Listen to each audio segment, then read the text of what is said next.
Hi everyone, welcome back to my channel. I'm Sarah, and in today's video I'm going to be doing another book review. So I just finished reading Perfume, The Story of a Murderer by Patrick Susskind, and I'm going to be basically just spoiling this whole book and talking about it, so maybe if you don't have this book you will be able to know the full story. And first I'm going to just be reading the blurb, so spoiler free, then I'll get into the actual details. So before we get started, make sure you subscribe, give this a big thumbs up, and comment down below if you have read this book or watched the movie. There is a movie to this. I started watching it after I read the book, and I DNF'd it. I could not finish it. It was not great. They did not do a great job. I'm sorry, it was not good. But yeah, the book is good, so definitely read the book, then watch the movie. Do not just watch the movie. The movie is not great, okay? But the book is perfect. So this is the cover, number one. I love this cover so much. I also love like another cover. I'm gonna put it on the screen. That one, I wanted it more, but they only had this one, and this one's also really pretty. But yeah, going into this book, I did not really know what it was about. I mean, I guessed that maybe like it had something to do with perfume. Like what I thought was he took like people and he turned them into perfume, which is kind of true. But I thought the whole book is gonna like talk about that, but it really just talked more about, I guess, the psychological mindset of this person, of this murderer, more than the actual murders and stuff like that. So that I did not expect from this book. So I'm gonna read the back, then we'll go into the spoiler detailed review, where I'm literally just gonna go through the whole book in detail from start to end. So if you guys don't want to read the book, you'll know every single detail. In 18th century France, there lived a man who was one of the most gifted and abominable personages in an era that knew no lack of gifted and abominable personage. His name was Jean-Baptiste Gonouille, and if his name has been forgotten today, it is certainly not, because Gonouille fell short of those more famous blackguards when it came to arrogance, misanthropy, immortality, or more sensibly wickedness. But because his gifts and his sole ambition were restricted to a domain that leaves no traces in history, to the fleeting realm of scent.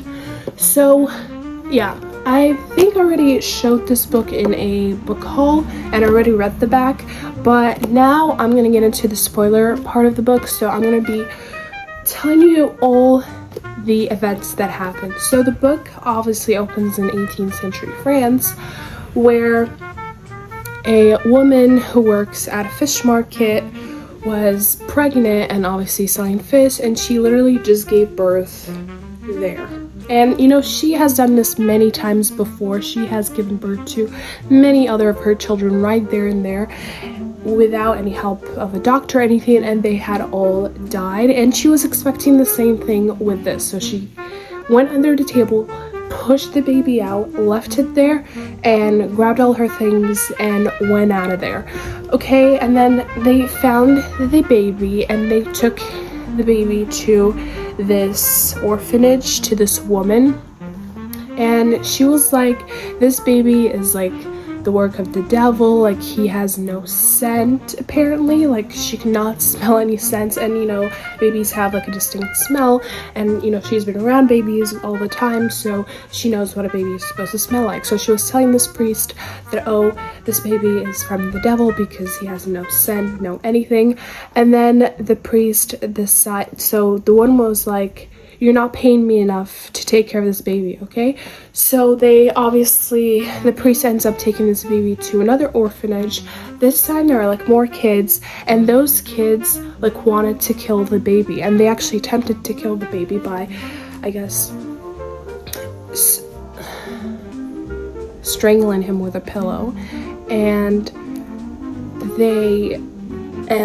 obviously the woman who's in charge, you know, saw them trying to kill the baby, and then she basically like hid them or whatever.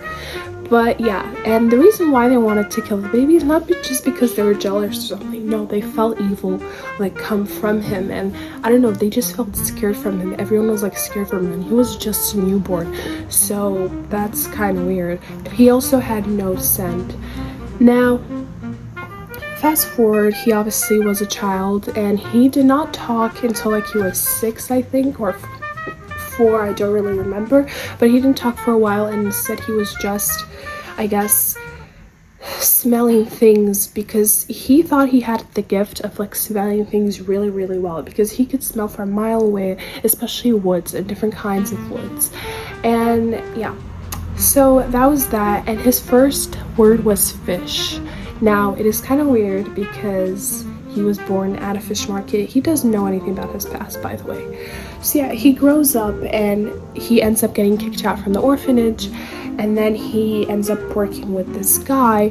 They basically just work, very dangerous work, and they travel a lot. So once he traveled, I guess, with the work and everything, he, wanted to explore more of the world, and, they went to France, and he saw fragrance for the first time and scent for the first time, and he said that he could do this much better. Now, he wasn't really he liked all kinds of smell. He liked the bad smells, he liked the good smells, he liked everything. He still doesn't have any scent, I guess.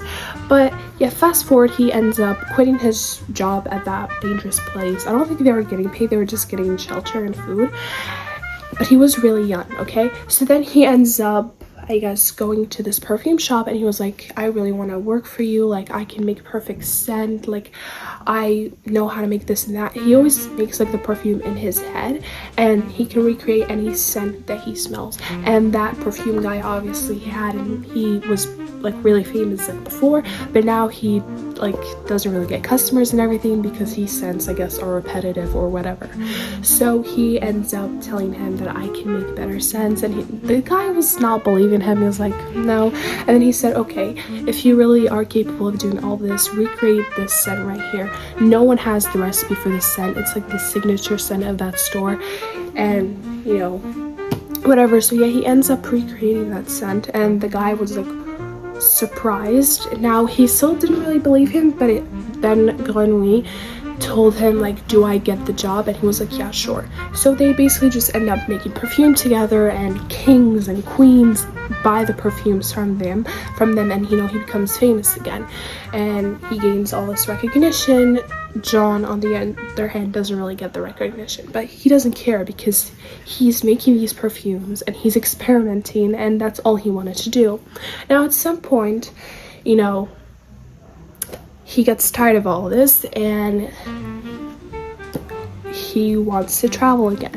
So he does, and the owner of that perfume store obviously dies, I think, in a fire with his family. So the store shuts down. So then obviously Jean was like traveling more, and he stayed in this cave. Oh, before all this, he ends up killing a woman in the market in one of their travels because she had like the most distinct scent ever, I guess, and he wanted to savor that scent, but he cannot. So his plan is basically to find a way to savor a scent. So when he was working at that perfume store, that's what he was trying to do. He obviously did not find a way. He ends up going to another perfume store, and he finally finds a way, and he just starts, killing some people and making perfume out of them. Now, we don't really get into detail. It's just implied that that's happening, but we don't really get into detail of that. We more talk about scents and perfumes, which that's why I did not think this book was going to talk about. So yeah, he ends up killing another person, and he ends up going to a cave. He lived there for like 8 years. He came back, and he told the police like he was kidnapped and all of this, and like they trapped him in that cave and they fed him, but that it was it. So he ends up, and then they finally found out that he killed all these people because of one girl, and this girl's father is weird, but I'm not gonna get into detail. So yeah, anyways, they end up finding him guilty for killing all these people, and once he got up on the stand, I guess, to get executed, everyone was like scared of him. But then everyone, I guess, found him to be innocent and beautiful, and because he was wearing this perfume that he made from that girl, right? So everyone was like so attracted to him, and they basically, that whole crowd, they had an orgy. Anyways, but it was really weird. Okay, so then when he was gonna get executed, the father of the girl who died and who he made this scent out of that everyone's obsessed with, he came up to him and he said, you know, I want you to be my son and everything like that. He was just weird. Okay, but yeah, so he doesn't accept, and he just goes into the wild and he puts on that perfume, and this is basically in the streets of Paris. He puts on that perfume because they let him go, okay, because of the father. So they let him go, and he puts on that perfume again. He drenched the whole bottle, okay, before he put like only like a dot and like everyone could smell him, right? But now he drenched the whole bottle in the perfume. So basically, like, the whole streets, like the whole people who lived in Paris, like came running after him, and they were like fighting, you know, to get to smell him, and they were fighting so much. There were so many people until they basically start to eat him because he just smelled so good.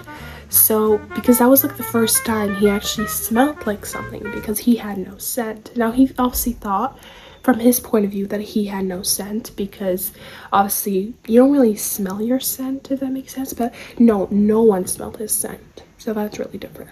But yeah, when he put on that perfume, everyone was like after him, and they basically end up eating him, and they end up, I guess, being the monster, if that makes sense. But yeah, it also is kind of I don't know, this is not in the book, but there are like fan theories that one of the perfume drops did not go on John, but went on the floors of Paris, and that is why it's called the City of Love. I think that's really, I don't think, it's not in the book, just people are saying this, and I think that's really poetic. But yeah, that's basically the whole entire book. I really like the ending. I was not expecting the ending. Actually, I was not expecting this whole entire book. But yeah, it's really good.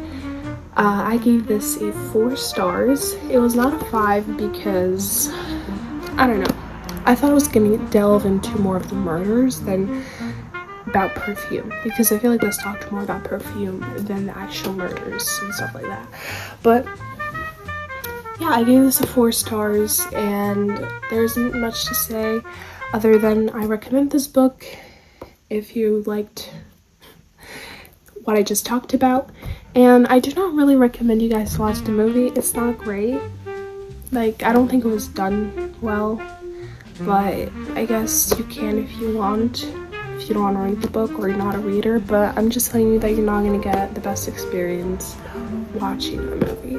Okay, so yeah, that is it for this video. Hopefully you guys enjoyed, and comment down below what other videos you want me to do, what other books you want me to review, and I'll see you guys next time. Bye.